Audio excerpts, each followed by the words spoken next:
हवा में उम्मीद की एक चिंगारी सी थी। लंका की सुनहरी रेत तेज धूप में चमक रही थी। एक तरफ विशाल समुद्र दहाड़ रहा था, उसकी लहरें किनारे पर टकरा रही थीं।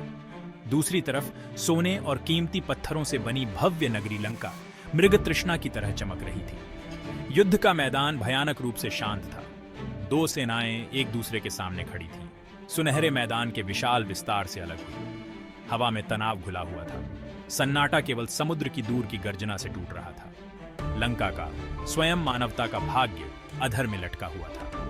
यह कोई साधारण लड़ाई नहीं थी। यह धर्म और अधर्म की लड़ाई थी, अच्छाई और बुराई की, राम और रावण की।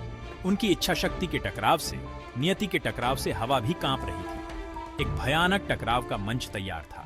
राम सीधे खड़े थे, धार्मिक क्रोध की एक मूर्ति। उनका केसरिया धोती हवा में लहरा रहा था, उनके शक्तिशाली 7 फुट के शरीर को प्रकट करता हुआ।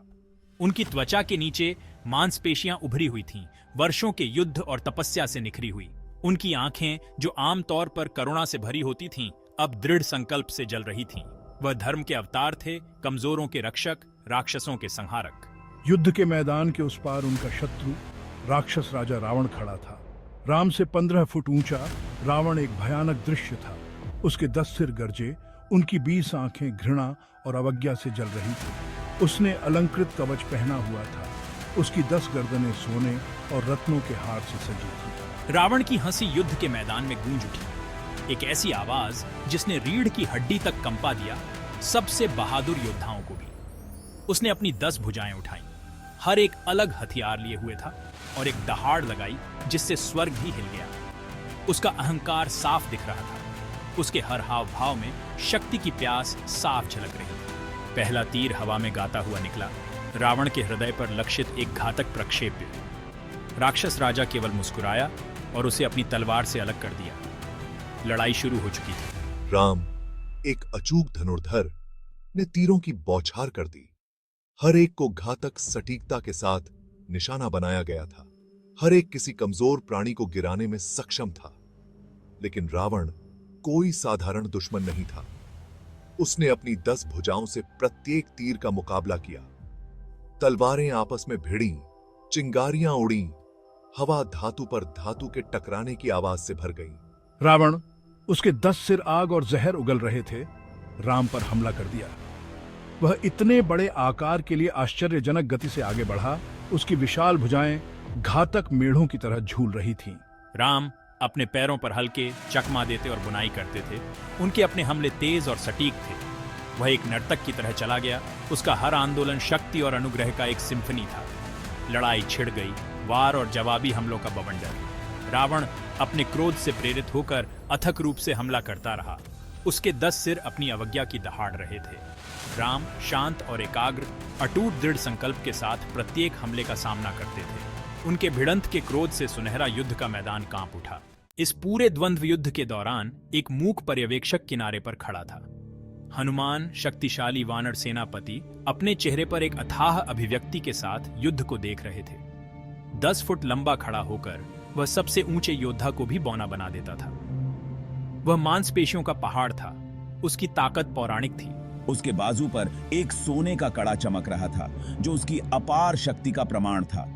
उसके कंधे पर उसका गदा टिका हुआ था, एक ऐसा हथियार जो पहाड़ों को समतल करने में सक्षम था। उसने लड़ाई में हस्तक्षेप नहीं किया था, क्योंकि वह जानता था कि यह राम की लड़ाई थी, राम की नियति को पूरा करना था। लेकिन उनकी उपस्थिति एक मौन वादा थी, एक आश्वासन था कि अच्छाई की ताकतें राम के साथ खड़ी हैं। उसकी आंखें प्राचीन ज्ञान से भरी हुई, हर हरकत, हर वार का पीछा कर रही थी। उसने रावण के हमलों में रोष, राम के रुख में अटूट दृढ़ संकल्प को देखा।